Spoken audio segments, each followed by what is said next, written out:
ভক্তমণ্ডলী মায়েরা, আজকের এই শুভ দিনে আমরা এই প্রতিজ্ঞাটুকু করব, দয়াময় এই জগতে তুমি কাউকে মাস্টার করে পাঠিয়েছো, কাউকে ডাক্তার করে পাঠিয়েছো, কাউকে উকিল করে পাঠিয়েছো, কেউ আমরা গৃহবধূ, কেউ আমরা মাঠে কাজ করি, কেউ আমরা ব্যবসা করি। সবার একটাই সংকল্প হওয়া উচিত, দয়াময়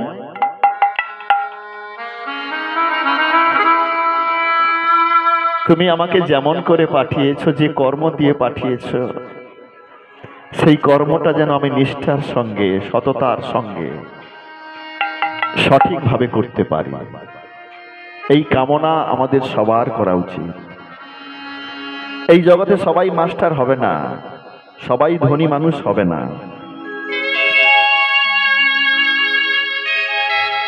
সবাই একই আসনে আমরা থাকতে পারি না। কিন্তু আমি ব্যবসায়ী হয়ে যদি ওজনে কম মাল দিয়ে থাকি, তুমি শিক্ষক হয়ে যদি সঠিকভাবে শিক্ষা দান না করো, তুমি ডাক্তার হয়ে যদি তুমি চিকিৎসা সঠিকভাবে না করো, যার অপারেশন করার প্রয়োজন নেই তার অপারেশন করতে যাচ্ছ, এই অপরাধ যদি তুমি করতে থাকো, তাহলে ভগবান তোমাকে কোনোদিন ক্ষমা করবে না।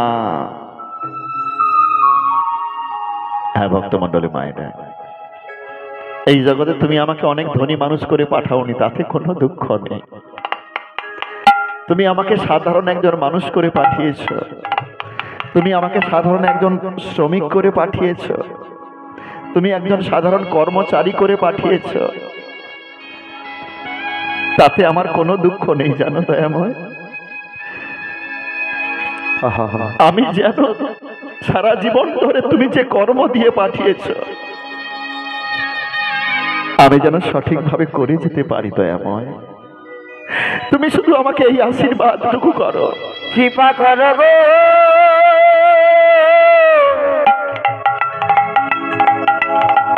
ও গো দয়া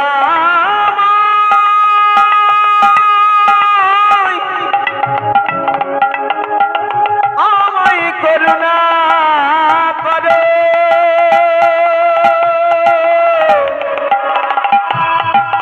ও গো দয়াময়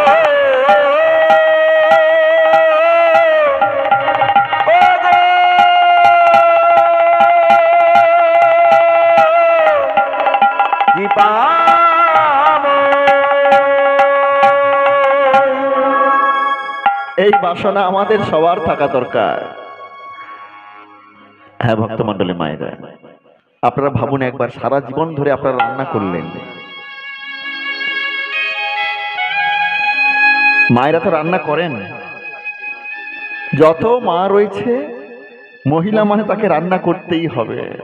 কিন্তু দেখুন, সারা জীবন ধরে রান্না করেছেন, কোনদিনের জন্য কি আপনার রান্নাটা ভগবানকে সেবা দেওয়া হয়েছে? ভাবুন, একবার ভেবে দেখুন, যে ভগবানের জন্য আপনি পৃথিবীতে এসেছেন, এত সুন্দর শরীর পেয়েছেন, এত সুন্দর দেহ পেয়েছেন, সারা জীবন ধরে রান্না করলেন, অথচ সেই রান্নাটা কোনোদিন ভগবানের সেবায় লাগলো না। আপনার রান্নার উপরে কোনোদিন তুলসী পত্র অর্পণ করা হলো না, কোনোদিন ভগবানকে সেবা দিতে পারলেন না, আপনার রান্নাটা কোনোদিন সাধু গুরু বৈষ্ণবের সেবায় লাগলো না,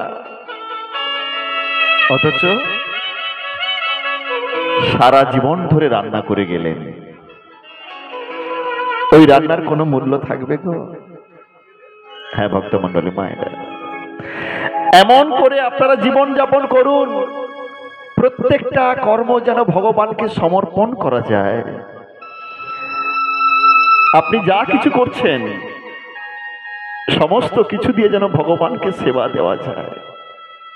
আমি যা করছি জনগণের সেবার জন্য, ভগবানের সেবায় লাগবে, এমন করে জীবন যাপন শুরু করুন। আপনারা যেটা সেবা করবেন ভগবানকে দিয়ে সেবা করুন। অন্তত এমন জীবন ধারণ করতে হবে, একটি দিনের জন্য হলেও এমন যোগ্যতা অর্জন করুন, আপনি নিজে রান্না করে ভগবানকে সেবা দিন, ভক্ত সেবা দিন।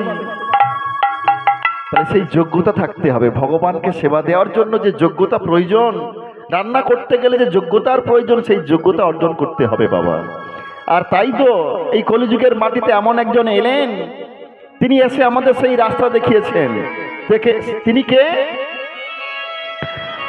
অসাধনে চিন্তামণি, গোরা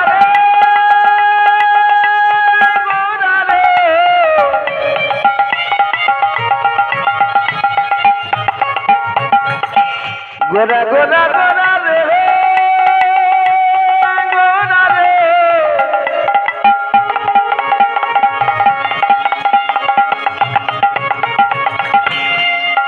আমার গোরা রে,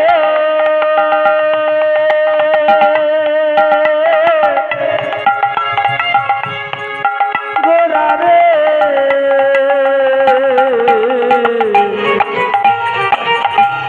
অসাধনের চিন্তামণি,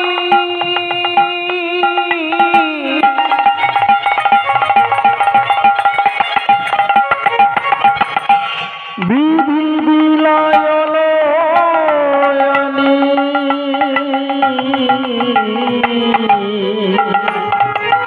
ওই অসাধনে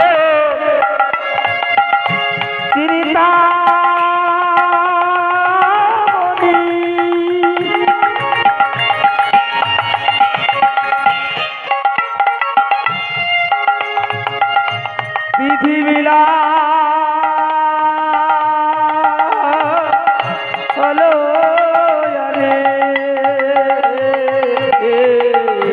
গোরা বড়, গোরা বড় দয়ার সাগর, আমার গোরা বড়, গোরা বড় দয়ার সাগর, গোরা বড়, গোরা বড় দয়ার সাগর, গোরা বড়, গৌরাঙ্গ বড় দয়াল সাগর। নানা এমন দয়াল আর হবে না, এমন দয়াল আর হবে না, এমন দয়াল আর হবে না, এমন দয়াল আর হবে না, সে যে প্রতিদিন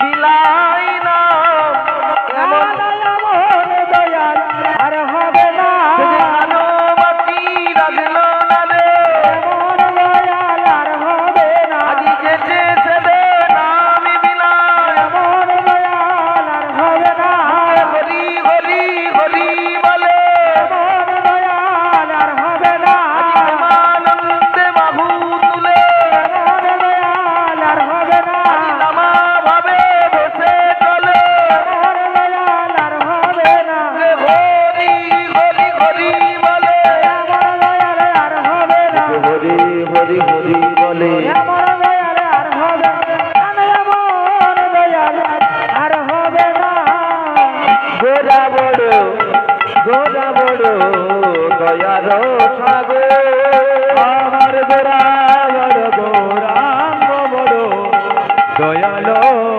ঠাকুর। অসাধনে চিন্তামণি, বিধি বিলায় আনি, গোরা বড় দয়ার সাগর। বলছে গৌরাঙ্গ মহাপ্রভুর মতো এত দয়াল ঠাকুর নেই এই পৃথিবীতে। কেন না, যিনি আমাদের এই চিত্তের প্রশান্তি এনে দিতে পারে, তোমার মনের মলিনতা দূর করতে পারে, তোমার মনে জমানো সমস্ত ময়লাগুলোকে পরিষ্কার করে দিতে পারে। সেই গৌরাঙ্গ মহাপ্রভু তিনি কি করলেন না, হরিনাম নিয়ে এলেন। এই হরিনাম করলেই তোমার মনের সমস্ত মলিনতা দূর হতে পারে। এই কলিযুগের মাটিতে শ্রেষ্ঠ শ্রেষ্ঠ ধর্ম হলো আমাদের কি না, হরিনাম করা। হ্যাঁ ভক্তমণ্ডলী মায়েরা, আপনি যাই করুন না কেন, আহা যাগ যজ্ঞ পূজা পার্বণ যাই করুন, হরিবল হরিবল। হরিনাম যদি আমরা না করতে পারি তাহলে কিন্তু এই সমস্ত কিছুর কোনো মূল্য থাকবে না। কলিযুগের যুগ ধর্ম হলো নাম সংকীর্তন। এই জন্যে আমাদের এই সনাতন ধর্মের মানুষ হয়ে আমাদের প্রথম এবং প্রধান কর্তব্য হলো ভগবানকে ভালোবাসা, ভগবানের নাম গুণাগুণ করা। হ্যাঁ ভক্তমণ্ডলী মায়েরা, কারণ পদকর্তা বললেন কি বললেন? বেদ বিদ্যা দুহু কুছু নাহি জানত, বেদ বিদ্যা দুহু কুছু নাহি জানত, বেদ বিদ্যা দুহু কুছু নাহি জানত, ওই বেদ বিদ্যা দুহু কিছু নাহি জানত। সে যদি গৌরাঙ্গ করে সার ভগবান, সে যদি গৌরাঙ্গ করে সার ভগবান, সে যদি গৌরাঙ্গ করে সার ভগবান, সে যদি গৌরাঙ্গ করে সার ভগবান। এই পদকর্তা কত সুন্দর কথা বললেন। কি বললেন? বেদ বিদ্যা দুহু কিছু নাহি জানত, সে যদি গৌরাঙ্গ করে সার। বলছে আমি কতটা লেখাপড়া শিখেছি সেটা বড় কথা নয়, কত জ্ঞান অর্জন করেছি, কত বেদ পড়েছি সেটা বড় কথা নয়। তাহলে বড় কথা কি না? ভগবানকে ভালোবাসা। আমি অনেক লেখাপড়া শিখলাম, অনেক দূর পড়েছি, বেদের সমস্ত জ্ঞান আমার মধ্যে আছে, কিন্তু ভগবানকে ভালোবাসতে পারিনি। বলছে ওই পড়াশোনা করার কোনো মূল্য থাকবে না। জড়বিদ্যা যত মায়ার বৈভব, শ্রীকৃষ্ণ ভজনে বাধা। দেখবেন এই কলিকালের মাটিতে আগের থেকে এখন এটা পরিবর্তন হয়েছে বাবা, অপরাধ মার্জনা করবেন। আমি দেখেছি যখন আমাদের বয়স ছোট ছিল, যারা বেশি লেখাপড়া করেছে, যারা বেশি শিক্ষা অর্জন করেছে, যারা ধনী মানুষ, তারা কিন্তু ভগবানকে এত ভালোবাসতো না। অনেক আগের কথা বলছি। তারা হরিনাম শুনতো না, হরিবাসরে আসতো না। কিন্তু এখন অনেকটা পাল্টে গেছে। এখন অনেক কীর্তনিয়ারা হয়েছেন ভীষণ হাই এডুকেটেড, ভীষণ উচ্চ শিক্ষিত, আবার শ্রোতাও হয়েছে ভীষণ উচ্চ শিক্ষিত। মানে এখন তো আমি যখন বিভিন্ন জায়গায় কীর্তন করতে যাই, আমার এবছর সৌভাগ্য হয়েছিল, পূর্ব বর্ধমানে গিয়েছিলাম। কি মাসে? অঘ্রাণ মাসে মনে হয়, নিখিল বঙ্গ কীর্তন সম্মেলন, যেখানে এই ভারতবর্ষের যত বড় বড় কীর্তনিয়ারা আছেন ওখানে কীর্তন করতে আসেন। এবং সেখানের এই হরিবাসরটা যিনি প্রতিষ্ঠা করেছিলেন সুমন ভট্টাচার্য মহাশয়, কীর্তন সম্রাট।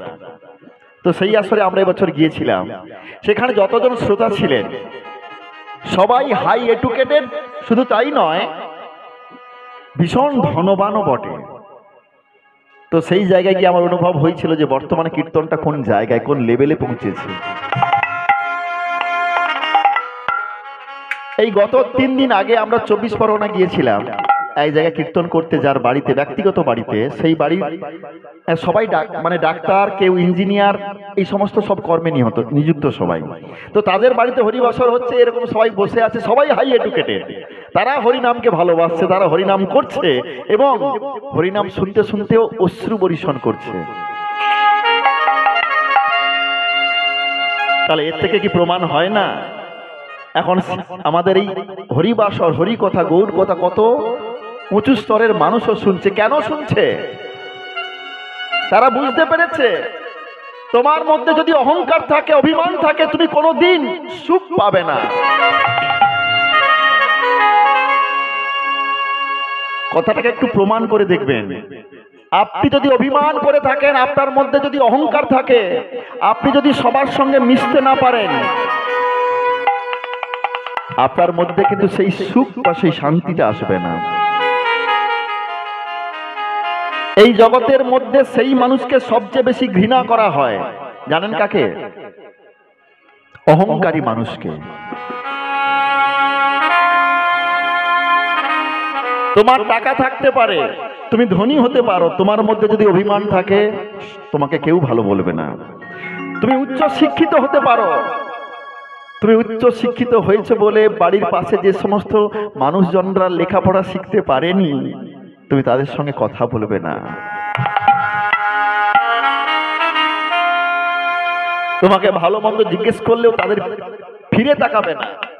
আচ্ছা, ওই মানুষগুলো তোমাকে শ্রদ্ধা করবে, সম্মান করবে? কোনোদিন সম্ভব নয়। এই জন্যে যদি বড় হতে হয়, যদি তুমি পেতে চাও কিছু, আগে হও নিচু। যে মানুষ যত বেশি নিচু হতে পারবে এই জগতে, সেই মানুষ তত উপরে উঠবে, এতে কোনো সন্দেহ নেই বাবা। যে অভিমানের সিংহাসনে, অহংকারের সিংহাসনে বসে থাকবে, এই জগতের মানুষ তাকে শ্রদ্ধা করবে না গো। দেখবেন, আপনি যদি উচ্চ শিক্ষিত হন, প্রচুর অর্থের মালিক হন, আপনার মধ্যে যদি নম্রতা থাকে, আপনার মধ্যে যদি দীনতা থাকে, আপনি যদি ভগবানকে ভালোবাসেন, গুরুজনদের শ্রদ্ধা করেন, পিতামাতাকে প্রণাম করতে পারেন, পাড়া প্রতিবেশী সবাই বলবে, দেখেছো ছেলেটাকে কত উচ্চ শিক্ষিত গো, কত অর্থের মালিক, দেখেছো তার মধ্যে কোনো ন্যূনতম অভিমান নেই। হ্যাঁ, প্রকৃত গুণী মানুষ এভাবেই চেনা যায়। আচ্ছা, আপনাদের এইদিকে ধানের চাষ হয় তো? এই ধানের গাছে যখন শীষ বেরোয়, দেখবেন যে শীষে শুধু আগড়া থাকে, সেই শীষটি কেমন থাকে? নিচের দিকে, একদম সোজা থাকে, থাকে না? সে বলছে নিচের দিকে। আর যে ধানের শীষের মধ্যে দেখবেন খাদ্য বস্তু পরিপূর্ণ থাকে, সেই শীষটি কেমন থাকে? তার মাথাটা নত হয়ে থাকে। বলছে, সে জানে আমার এই খাদ্য শস্য দিয়ে জনগণের সেবা হবে, ভক্ত সেবা হবে, ভগবানের সেবা হবে, তাই তার মাথাটা নত হয়ে যায় গো। আপনাদের বাড়িতে কলসি আছে মা? আগে ছিল, এখন সব বোতল হয়ে গেছে, কলসি নেই কারোর বাড়িতে? সত্যি সত্যি নেই? হ্যাঁ, কারোর বাড়িতে আর কলসি নেই? আচ্ছা, জানেন নিশ্চয়ই, আমরা দেখেছি কলসি। আচ্ছা, এই কলসি বড় না গ্লাস বড়? কলসি বড়। আচ্ছা, মাথা নত কে করে, গ্লাস না কলসি? মাথা নত কে করে? কলসি। কলসি করে। তাহলে একবার ভাবুন, যার মধ্যে সম্পদ পরিপূর্ণ, মানে জল পরিপূর্ণ রয়েছে, একটা খালি টিনের গ্লাসের কাছে সে কিন্তু মাথা নত করছে। আর সেই জন্যই কিন্তু কলসিকে শ্রদ্ধা করা হয়, সম্মান করা হয়।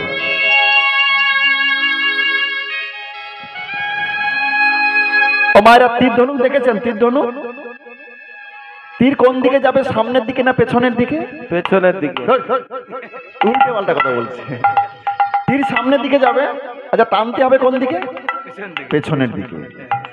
আপনি আপনার তীরকে যত বেশি পেছনে টানতে পারবেন, আপনার তীর কিন্তু তত বেশি সামনের দিকে যাবে, এতে কোনো সন্দেহ নেই। হ্যাঁ ভক্তমণ্ডলী মায়েরা, আপনি যদি আপনার দীনতাকে প্রকাশ করে কোন মানুষকে শ্রদ্ধা জানান, ভক্তি জানান, নম্র থাকতে পারেন, দেখবেন আপনি একদিন কোথায় পৌঁছে গেছেন। এই জগতের মানুষ আপনাকে ভালোবাসবে। কিন্তু অভিমান করে, আমার ভীষণ ভালো লাগে যার বাড়িতে আমরা এসেছি, রঞ্জিত বাবু আমার বাড়িতে গিয়েছিলেন গত বছর, আমি এখানে আসিনি, তার আগের বছর গিয়েছিলেন। আমি দেখেছি যত মানুষ এসছে তাদের সঙ্গে কথা বলছে, তার মধ্যে যে দীনতা, এত শিক্ষা দীক্ষা অর্থের মালিক হয়েও তার মধ্যে যে নম্রতা রয়েছে, এগুলো আমাদের শিক্ষা নিতে হয়। আমি তো দেখি প্রত্যেকটা মানুষের কাছ থেকে শিক্ষা গ্রহণ করার। যদি আমরা নম্র হতে পারি, বিনয় হতে পারি, আমরা মানুষকে শ্রদ্ধা জানাতে পারি, দেখবেন সবাই আপনাকে ভালো বলবে। আর না হলে, আমি তো সবাইকে নিমন্ত্রণ করেছি, সবাই আজকে খেতে এসেছে, আমি চেয়ারের পরে ঠ্যাং তুলে দিয়ে বসে আছি ভালো জামা প্যান্ট পরে, কারোর সঙ্গে ঠিক মতো কথা বলছি না। বলবে মানুষটা খাওয়া দাওয়ার ভালো করেছে, কিন্তু মানুষটা ভালো না, একটা মুখের কথাও বললো না, বলবে না? হ্যাঁ ভক্তমণ্ডলী মায়েরা, তাহলে বুঝে নিন একবার, আপনি যত, হ্যাঁ একজন শাশুড়ি মা যদি বৌমাকে শ্রদ্ধা করতে জানে, বৌমাকে যদি ভালোবাসতে পারে, বৌমা কিন্তু শাশুড়ি মাকে শ্রদ্ধা করবে। আপনি শ্রদ্ধা করুন অন্যজনকে, আপনি শ্রদ্ধা, আপনি ভক্তি, আপনি তার কাছ থেকে ভালোবাসা অবশ্যই পেয়ে যাবেন। আর এই কথাগুলো যিনি বলেছেন, যে পদকর্তা বলেছেন, আর এতক্ষণ আমরা যার কথা নিয়ে ব্যাখ্যা করছি, সেই পদকর্তাকে আমরা একটু প্রণাম জানাবো ছোট্ট করে।